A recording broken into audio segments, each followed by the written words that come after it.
Muy buenas tardes, amada iglesia. Un abrazo muy especial. Estamos muy agradecidos con Dios que nos tiene bajo su cuidado, nos tiene bajo su protección, nos tiene bajo su amparo precioso y maravilloso, nos tiene cubiertos con su infinita misericordia y nos está hablando mucho en este tiempo. Nos está haciendo un llamado muy profundo y muy intenso de volver nuestro corazón a Él y de venir a sus brazos y a su presencia. Solamente en Él está nuestra fortaleza, dice la Escritura en el Salmo 91, el que habita el abrigo del Altísimo morará bajo la sombra del Omnipotente. Diré yo al Señor, esperanza mía y castillo mío, mi Dios en quien confiaré. Tiempos de tener confianza y esperanza en el Señor. Y allí es donde la palabra de Dios es lámpara y luz para nuestro corazón y para nuestro camino, de manera que en esta tarde de viernes vamos a tener ya finalizando este mes de abril, hoy este tiempo devocional, dándole gracias a Dios porque tiene misericordia de nosotros y nos da dirección en medio de todos los tiempos que estamos viviendo a través de su palabra. De manera que le invito para que disponga su corazón, para que nos unamos juntos en este tiempo de oración y de pedirle a Dios que nos hable a través de su hermosa palabra. Padre, queremos darte muchas gracias de todo nuestro corazón por el amor, la bondad y la misericordia que derrama sobre todos y cada uno de nosotros, Señor. Estamos muy agradecidos de que nos permitas en este día poder estar junto a ti, de que nos permitas poder en este día, Señor amado, mirarte, venir, Señor, a encontrar en ti la respuesta que necesita nuestro corazón, Señor. ¿A quién más iremos si solamente tú tienes palabras de vida eterna, Señor? Y tú nos estás convocando hacia ti, nos estás llamando, nos estás, Señor precioso, atrayendo con tus cuerdas de amor y con tu palabra, Señor precioso, nos estás llevando hacia tu corazón. Permítenos en esta tarde, Dios, poder, a través de tu palabra, que siempre es lámpara y luz, a nuestro camino, poder recibir consejo y dirección en medio de todas las cosas que estamos viviendo, en medio de todas las cosas que acontecen sobre la tierra. Danos entendimiento para que nuestro corazón tenga esperanza, para que nuestro corazón en medio de todo lo que estamos viviendo pueda entender hacia dónde se tiene que dirigir, a quién tiene que recurrir, dónde tiene que poner su confianza, dónde tiene que estar su seguridad, dónde debe de estar su apoyo, para que, Señor amado, el anhelo de nuestro corazón, en verdad, sea volvernos a ti, sea volvernos, Dios, para estar contigo en tus brazos, en tu presencia, en una comunión íntima, preciosa y maravillosa contigo y con tu corazón. Por favor, guíanos a través de tu palabra, háblanos a lo profundo del corazón y permítenos, Señor amado, ser instruidos como casa espiritual y ser edificados, oh Dios de los cielos, para la gloria y la alabanza de tu nombre. ¿Cuánto te necesitamos, Señor? Abre nuestro corazón, Señor, ensánchalo para ti. Permite que entendamos, Señor, que nos estás llamando a volvernos a ti, no de labios, sino con todo el corazón. Que nos estás convocando, Dios de los cielos, es a venir y a derramar, Señor, como lo hemos visto en la vida de Daniel, Señor, el corazón delante de ti, precioso Dios. Venimos a invocar tu nombre, no confiados, Dios, en nuestras justicias, sino en tus muchas misericordias. Padre, te damos gracias y te pedimos dirección y sabiduría a través de tu hermosa palabra, en el bendito y glorioso nombre de Jesucristo, nuestro eterno Salvador. Amén y amén, Señor. Muchas gracias, soberano Dios. Aleluya.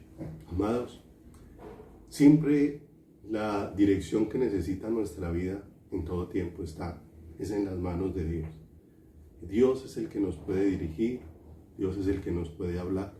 Nos ha traído hacia Él para que le escuchemos. No olvidemos lo que dice la Escritura: mis ovejas oyen mi voz y yo las conozco y ellas me siguen y yo les doy vida eterna y nadie las arrebatará de mi mano, porque mi Padre que me las dio es mayor que yo, dice la Escritura.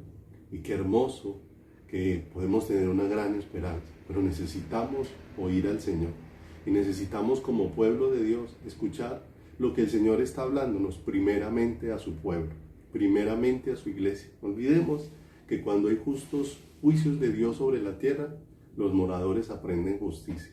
Cuando suceden cosas que Dios permite o trae sobre la tierra, allí Dios nos está enseñando. Y la justicia tiene que ver con un volver nuestro corazón a Él, con un volver de regreso a Él, con un volver a la búsqueda de Dios, pero no de palabras como Dios lo ha dicho a través de la Escritura, lo dijo allí en el Antiguo Testamento, a través del profeta Isaías, y nuevamente allí en el Nuevo Testamento volvió y confirmó esas palabras acerca de un pueblo que de labios le honra, pero que su corazón está lejos de Él.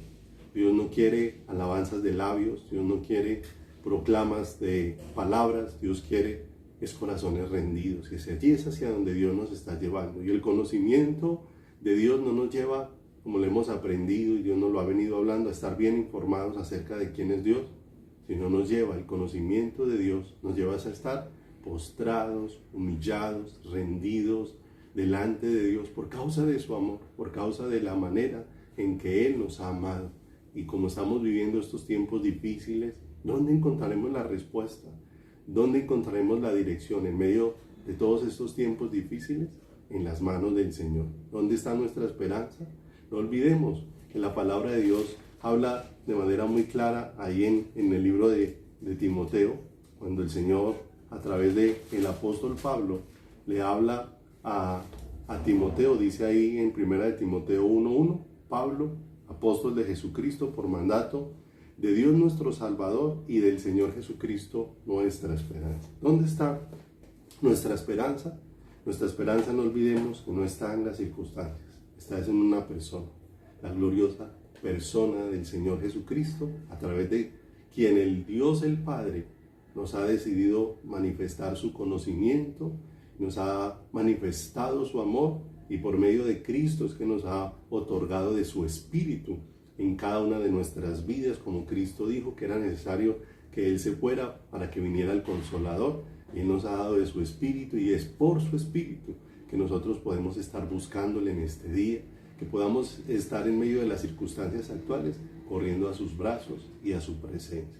De manera, mis amados, que le invito para que vayamos allí al libro de Ruth, por favor, en el Antiguo Testamento, y pidámosle al Señor que nos permita encontrar allí respuestas acerca y dirección acerca de lo que estamos viviendo, y que podamos escuchar al Señor hablándonos al corazón, porque este pueblo necesitamos a Dios, necesitamos escuchar a Dios, y necesitamos escuchar a Dios en lo profundo de nuestro corazón y en lo profundo de nuestras vidas. Aquí vamos a mirar, si me acompaña, vamos a leer del versículo número 1 al 6 del libro de Ruth, y vamos a ir aprendiendo muchas cosas allí, en lo que Dios nos permita hoy. Si el Señor nos lo permite, también mañana sábado vamos a tener otro tiempo devocional, y el domingo en la mañana a las 10 vamos a tener la transmisión de la palabra, para que podamos estar ahí más que conectados con una predicación, mis amados. Dios nos está llamando a conectarnos con Él.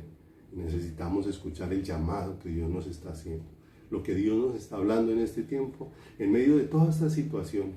Dios está hablando a nuestro corazón. Así que ubíquese allí en Ruth, en el libro de Ruth, ahí en el Antiguo Testamento, en el capítulo número 1, verso número 1 en adelante. Dice la Escritura: aconteció en los días que gobernaban los jueces, que hubo hambre en la tierra, y un varón de Belén de Judá fue a morar en los campos de Moab, él y su mujer y dos hijos suyos. El nombre de aquel varón era Elimelech, y el de su mujer Noemí, y los nombres de sus hijos eran Malón y Kelión, efrateos de Belén de Judá. Llegaron pues a los campos de Moab y se quedaron allí. Y murió Elimelech, marido de Noemí, y quedó ella con sus dos hijos, los cuales tomaron para sí mujeres moabitas. El nombre de una era Orfa y el nombre de la otra Ruth, y habitaron allí unos 10 años. Y murieron también los dos, Malón y Kelión, quedando así la mujer desamparada de sus dos hijos y de su marido. Entonces se levantó con sus nueras y regresó de los campos de Moab, porque oyó en el campo de Moab que Jehová había visitado a su pueblo para darles pan. Cuando vemos esta historia, este libro de Ruth es muy especial, en medio de la historia del pueblo de Dios y en medio de nosotros, porque es un libro a través del cual podemos encontrar gran esperanza para nuestras vidas. Es un libro que nos trae un mensaje con mucha esperanza para nuestro corazón, porque aquí vemos a una familia de creyentes enfrentando tiempos difíciles, a una familia de creyentes enfrentando circunstancias difíciles, circunstancias tremendas dentro de su vida, porque allí lo que encontramos en el versículo número 1, vamos a ubicarnos un poquito para entender cuáles eran los tiempos, cuáles eran las circunstancias que estaban rodeando a Elimelech, a Noemí, a sus hijos, a esta familia que pudiéramos llamarla una familia de creyentes que estaba viviendo en un momento de crisis, y en un momento de crisis que vamos a mirar a partir de dónde surgió.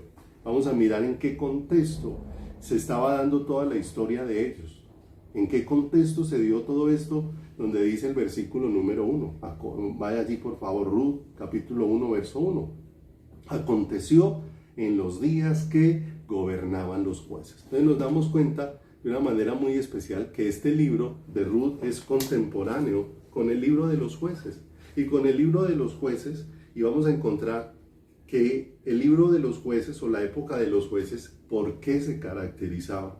No olvidemos que una vez se terminó la conquista de la tierra prometida, o el tiempo que el Señor le permitió a Josué estar allí repartiendo la tierra y tomando posesión de ella hasta donde Dios se lo permitió. Una vez muere Josué, hay un acontecimiento bien tremendo, y es que el pueblo quedó como sin un liderazgo, y ciertamente entonces Dios va levantando hombres que Dios manifiesta su gracia y su misericordia a través de estos hombres para dar dirección al pueblo, y es allí donde está toda la narración del libro de jueces. Pero vamos a mirar entonces que cuando gobernaban los jueces había algo que caracterizaba al pueblo de Dios, y era lo que caracterizaba este tiempo en el que estaban viviendo Elimelech, Noemí y sus hijos, y la crisis que estaba enfrentando esta familia. De manera que vamos a ponernos un poco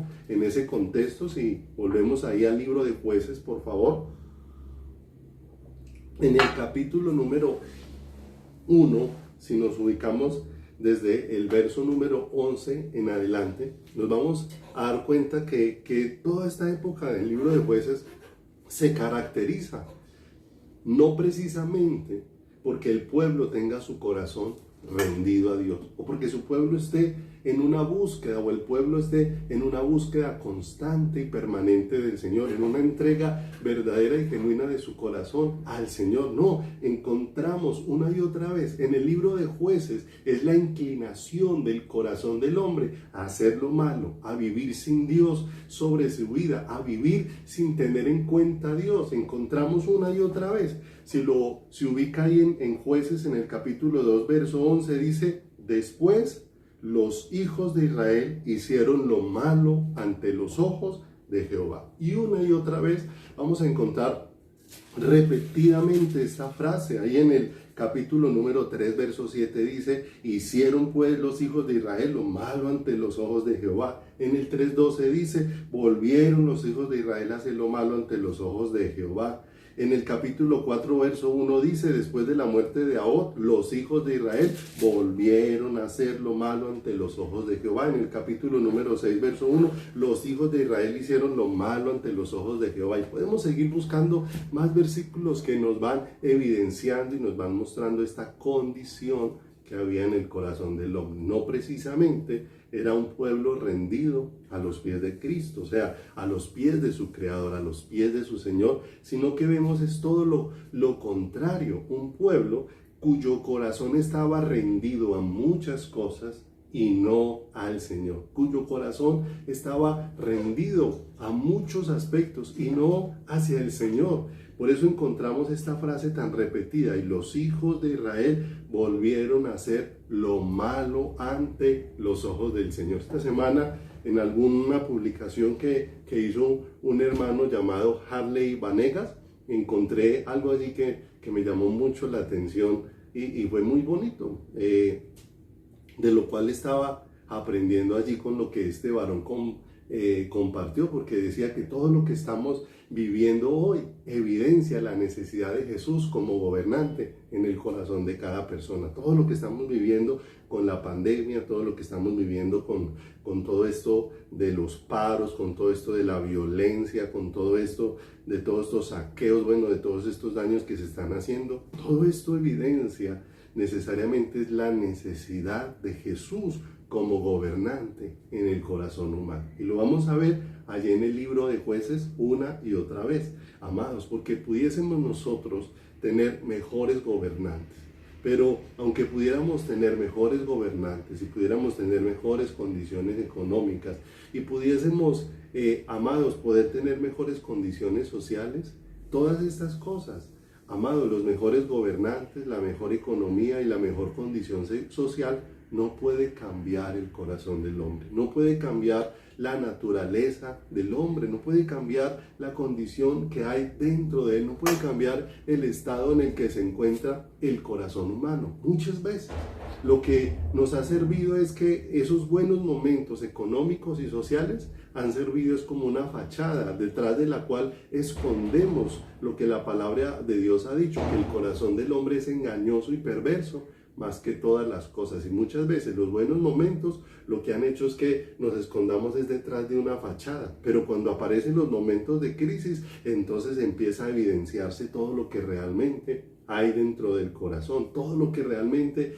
hay dentro de la vida, empieza a manifestarse toda esa realidad que realmente hay en nuestro corazón. Los tiempos de crisis realmente desnudan lo que hay dentro del corazón del hombre, desnudan lo que hay realmente dentro de la vida de las personas. Ubíquese ahí en Jueces, en el capítulo número 2, no olvide que todo lo que aconteció a Elimelec, a Noemí, a sus hijos, ese tiempo que vino de hambre, ocurrió en el tiempo de los jueces. Y vamos a mirar entonces esa crisis que afectó a esta familia, a raíz de qué vino, qué era lo que estaba ocurriendo allí en medio de todos ellos. Y se ubica ahí en el capítulo número 2, en el versículo número 7 del libro de Jueces, vamos a encontrar algo aquí bien tremendo. Dice en el verso número 7, y el pueblo había servido a Jehová todo el tiempo de Josué y todo el tiempo de los ancianos que sobrevivieron a Josué, los cuales habían visto todas las grandes obras de Jehová que él había hecho por Israel.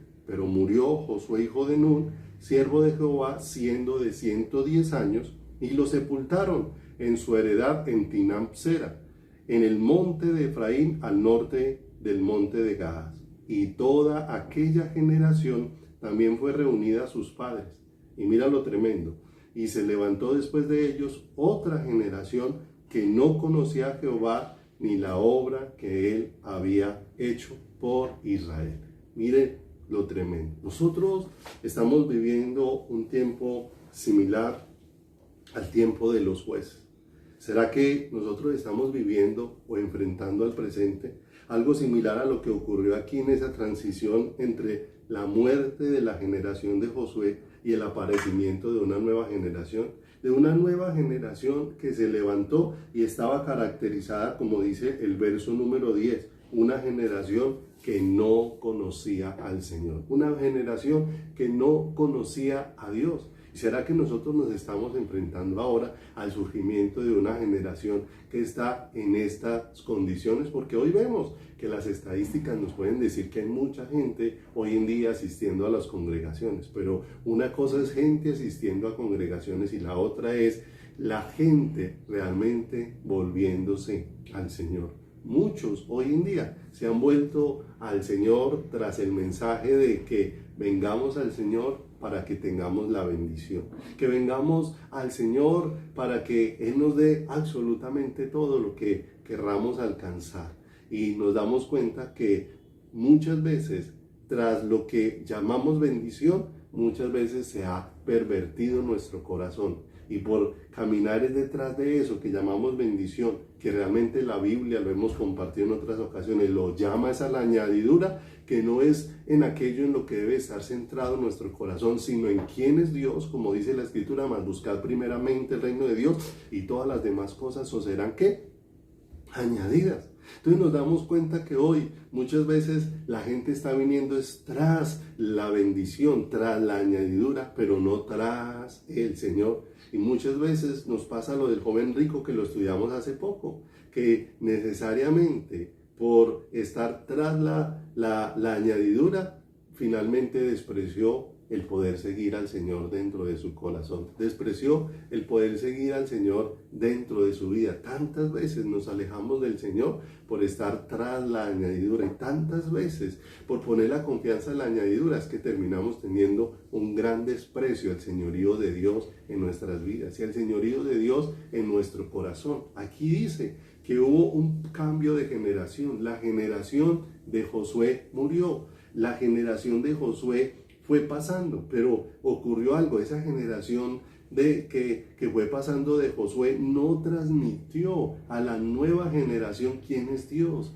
realmente. No dejó esas huellas en la nueva generación acerca de quién es Dios. Y eso nos lleva a preguntarnos nosotros qué es lo que estamos transmitiendo a esta nueva generación que se está levantando acerca de Dios. Estamos transmitiendo el mensaje de Dios como alguien que simplemente tenemos ahí para pedirle cosas o al que recurrimos simplemente cuando hay problemas o dificultades, o a alguien que realmente es el dueño de nuestras vidas, a quien debemos tener completamente rendido nuestro corazón. No olvidemos que aprendíamos en la vida de oración de Daniel de una manera muy especial, que Daniel, cuando apareció el edicto del rey, que era un edicto de muerte para todo aquel que invocara a su Dios, que Daniel no oró por causa del edicto, o sea, no fue la circunstancia la que llevó a Daniel a orar, sino que dice que Daniel oró como solía hacerlo, o sea, Daniel oraba porque él tenía una necesidad de Dios, no porque las circunstancias lo obligaban a orar.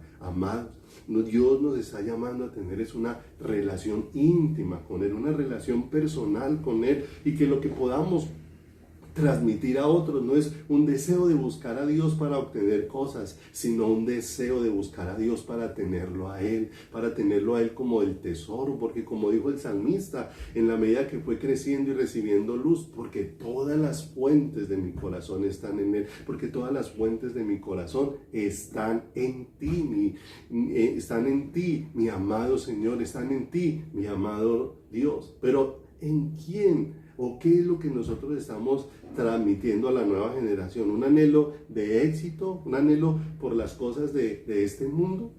Se ha definido que el éxito, de acuerdo a este mundo, comprende 5 P's. 5 P's, que son tener poder, tener prosperidad, tener prestigio, tener posición y disfrutar del placer. Son las 5 P's que tiene el mundo como éxito, poder tener todas esas cosas, mi amado, pero eso no es el éxito en la vida del cristiano, eso no pertenece a lo que Dios quiere para la vida de la vida del cristiano.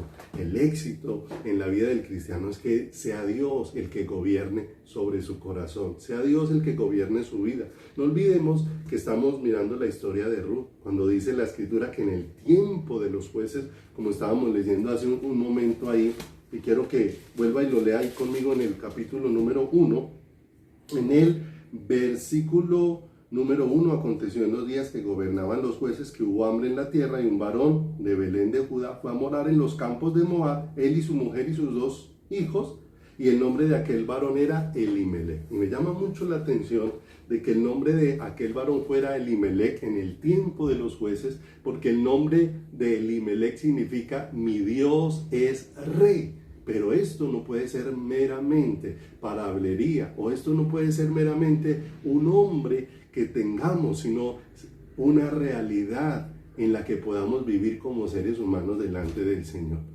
Que podamos vivir delante de nuestro Rey amado, de nuestro Padre Celestial. Entonces vamos a encontrar aquí algunas frases que se repiten si se ubica ahí en Jueces en el capítulo número 17. Jueces en el capítulo número 17. ¿Qué significa el nombre Elimelech?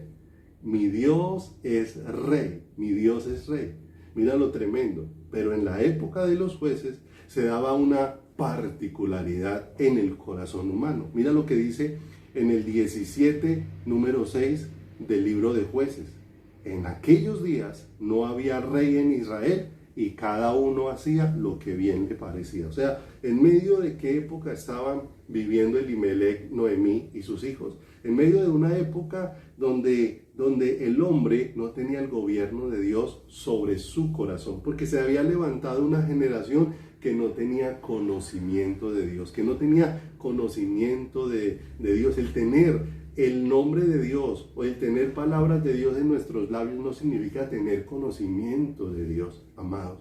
Tener conocimiento de Dios nos lleva a tener una vida completamente rendida ante la preciosa y maravillosa majestad de nuestro Creador. Y miren lo particular que vamos a encontrar en estas porciones. Se las voy a dejar para que las pueda meditar. Precisamente después de este versículo número 6, vamos a encontrar a continuación de este versículo la historia de un hombre levita que se prostituyó y prostituyó su cargo a causa del dinero y de poder tener seguridad. Y lo lees ahí, te das cuenta que vendió la fidelidad de su servicio a causa de tener estas dos cosas, de poder tener dinero y de poder tener seguridad. ¿Cuándo?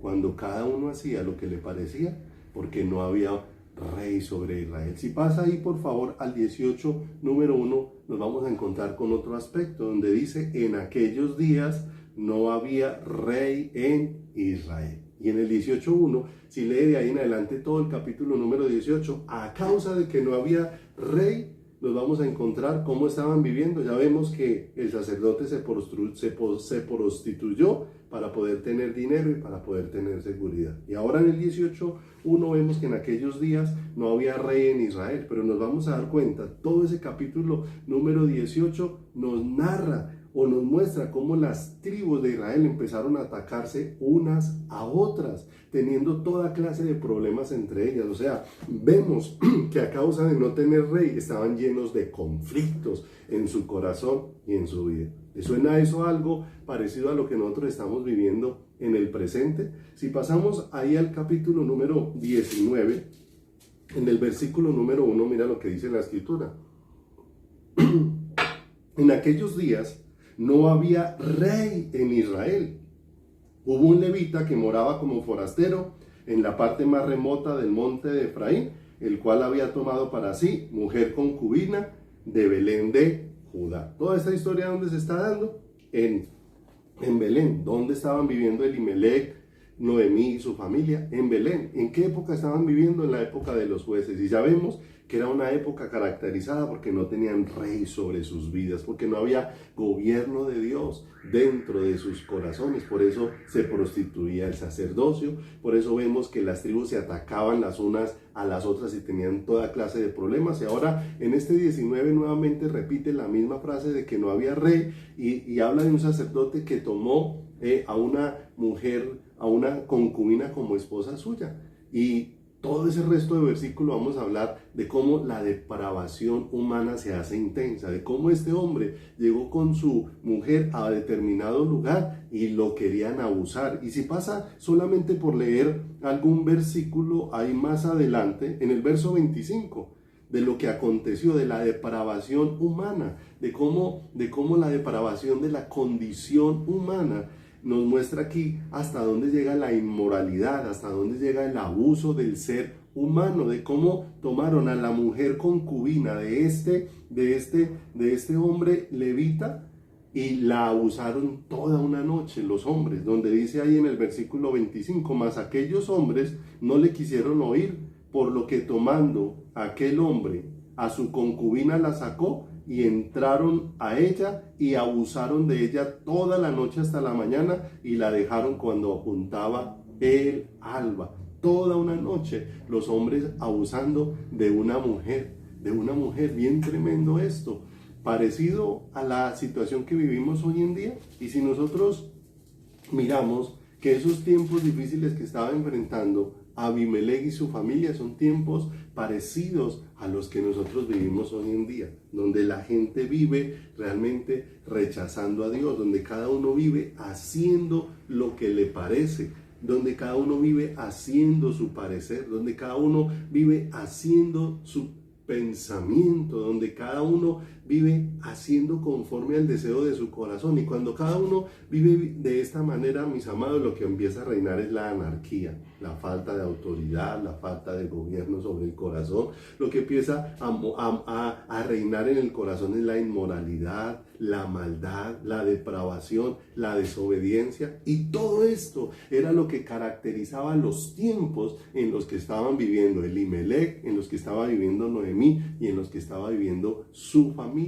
Nosotros, en medio de todos estos tiempos que vivimos, no podemos amoldarnos al pensamiento del mundo, al pensamiento de vivir así, sin Dios, sin gobierno, sin rey sobre nuestro corazón y sin rey sobre nuestras vidas, como dice Romanos 12:2, que no nos conformemos a este siglo, sino que seamos renovados en el espíritu de nuestra mente para que podamos comprobar cuál sea la buena, perfecta y agradable voluntad de Dios para nuestras vidas y para nuestros corazones. Y si vamos ahí al capítulo número 21 de Jueces, en el verso 25, mire que toda la época de Jueces está caracterizada, que una y otra vez el pueblo de Dios está inclinado, el pueblo está inclinado a la maldad.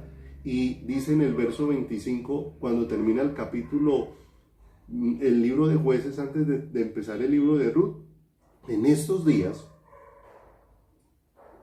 no había rey en Israel, y cada uno hacía lo que le parecía. Esta familia de creyentes estaba viviendo en medio de una crisis, y de una crisis social, en medio de una crisis económica, en medio de una crisis de principios, en medio de una crisis de valores, en medio de una crisis de autoridad. ¿Se te parece esa época de los jueces a la época nuestra? Como no había rey, entonces cada uno vivía como le parecía. Y cuando el gobierno de Dios no está en el corazón, entonces, mis amados, cada uno vive como le parece. Cada uno vive lo que le parece. Mire que entonces aquí nos damos cuenta que dice el versículo número 1 del libro de Ruth, que entonces, en ese tiempo en que gobernaban los jueces, vino o hubo hambre en la tierra. En ese momento hubo hambre sobre la tierra, vino una necesidad de las cosas, vino una afectación de las cosas naturales. Empezó a escasear el pan natural para que ahora el hombre empezara a buscar el alimento espiritual. Mis amados, no es coincidencia que se dé una cosa para que nos lleve a buscar la otra. En medio de esa situación, Dios, ¿qué quería hacer? Obrar de una manera especial. De una manera especial. Si nosotros miramos ahí un momento para que terminemos por hoy, mañana ahondamos un poco más sobre esto. Ya nos estamos ubicando en el contexto y en el tiempo en el que estamos viviendo. ¿Por qué? Todo lo que está aconteciendo ahora se está dando, todo esto tan aterrador que vemos en el mundo, lo vemos a causa de la falta del gobierno de Dios sobre el corazón humano. Y que esa falta de gobierno de Dios en el corazón humano es la que hace que el hombre vaya en toda clase de direcciones y en toda clase de depravaciones en medio de su caminar y de su vida. Y esa era la situación que estaban enfrentando. A causa de esa situación, pues vino una crisis más profunda, vino hambre, vino una necesidad, vino un toque bien tremendo, donde fueron afectadas sus necesidades naturales para llevarlos a una búsqueda de la verdadera necesidad del ser humano, y es la necesidad de la vida espiritual, del verdadero pan que pueda alimentar el corazón humano. Porque mire lo que dice Ruth 1:5. ¿Qué pasó con Ruth, con aquellas mujeres? Dice, y murieron también, no solamente Elimelech, que era el esposo de Noemí, sino que murieron también sus dos hijos, Malod y Kelión, quedando así la mujer desamparada de sus dos hijos y de sus maridos. O sea, una situación bien tremenda. Crisis en lo social, desamparados por el ser humano, viviendo necesidades. Pero mira lo tremendo, aunque quedaron expuestos en todas estas cosas, jamás quedaron sin la protección de Dios, jamás quedaron sin el cuidado de Dios. Proverbios en el capítulo número 14, verso 34, para que terminemos por hoy, dice la escritura, Proverbios 14, 34. Capítulo número 14, en el versículo número 34, mira lo que dice la escritura: la justicia engrandece a la nación, mas el pecado es afrenta de las naciones. Mis amados, la justicia, no estamos hablando de la justicia que imparte el hombre, estamos hablando de la justicia de Dios, de la vida de Dios, que cuando esa vida de Dios es la que va tocando nuestros corazones, eso es lo que engrandece una nación, pero el pecado en nuestros corazones es lo que hace que nuestras naciones sean afrentadas. Vino hambre a Belén. Belén significa casa del pan, o sea, vino hambre a la casa del pan, escaseó el pan natural para que ahora ellos pudiesen comer del pan espiritual. Amados, todo lo que estamos viviendo ha llevado a que puedan tambalear todas las cosas naturales, mis amados, pero el Dios que permanece firme no tambalea. Lo hemos visto allí cuando leímos hace poco en el Salmo 121, donde vemos que no se adormecerá el que guarda a Israel, que ciertamente el Dios que nos guarda y el Dios que nos cuida no va a dejar nuestras vidas. Por cuanto en mí ha puesto su amor, dice en el Salmo número 91, yo también le libraré. Y esto es tan hermoso porque nos lleva a entender el llamado tan fuerte que Dios está haciendo primeramente a la iglesia, porque la iglesia no podemos seguir viviendo o seguir siendo un pueblo que dice amar a Dios sin tener el gobierno de Dios sobre su vida, sin estar sometido en su corazón a Dios. No es un sometimiento de la, es un verdadero humillarnos de corazón delante de Dios. Es un llamado al arrepentimiento, es un llamado a volvernos a Dios. Es un llamado a que realmente no estemos sin rey y no estemos haciendo cada uno lo que le parece, sino que estemos realmente viniendo a rendir nuestro corazón delante del Señor. Vamos a orar, mis amados. Padre, queremos darte muchas gracias de todo nuestro corazón por tu amor, por tu bendición, por tu misericordia. Queremos agradecerte que nos permitas meditar en este momento tu palabra, que nos permitas poner en tus manos nuestro corazón, que nos permitas, oh Dios, poder recibir luz de todo lo que acontece, Señor amado, pero no seguir mirando tanto hacia afuera, sino hacia arriba, donde podemos encontrar la respuesta. Elimelech significaba, mi Dios es mi rey, mi Dios es rey, pero vemos que estaban viviendo en medio de una generación donde el rey de los corazones no era Dios, y nosotros no queremos vivir siendo parte de una iglesia que dice que tú eres su Dios y vivir como si tú no gobernaras en nuestras vidas. No queremos vivir de esa manera, Señor. Por eso, háblanos al corazón y ayúdanos, Padre de los cielos, a entender el llamado que nos estás haciendo con todo nuestro corazón a volvernos a ti. Por favor, sé propicio a nuestras vidas. Por favor, toca nuestros corazones. Por favor, háblanos a los profundos. Las palabras que nos hagan volver a ti. Las palabras que nos lleven a poner la mirada en Jesús, el autor y consumador de la fe. Las palabras, oh Dios de los cielos, que nos lleven a meditar en ti, Señor amado, y entender que no podemos vivir sin Rey y no podemos vivir haciendo lo que nos parece, que realmente necesitamos volvernos a ti, Señor precioso, estar sujetos a ti, y esta es solamente una obra que tú puedes hacer en nosotros. Te suplicamos, Señor, que a través de tu Espíritu tomes el control de nuestras vidas, que a través de tu Espíritu, Señor, implantes, Dios de los cielos, tu gobierno en nuestros corazones, para que tú seas el Rey maravilloso que gobierna sobre nuestras vidas, que en ti esté puesto nuestro corazón y nuestras vidas. Te damos gracias en el santísimo nombre de Jesús. Amén y amén, Señor. Amados, un abrazo especial, Dios los bendiga. Mañana ahondaremos un poco más acerca de este tema, de lo que aconteció allí. Y bueno, meditemos en todas estas cosas. Estamos viviendo en medio de una generación difícil, en medio de situaciones difíciles, pero no olvidemos, no estamos desamparados de la mano de Dios, sino que estamos sufriendo un llamado muy fuerte de parte de Dios, de volvernos a Él con todo nuestro corazón. Un abrazo, amados. Dios los bendiga.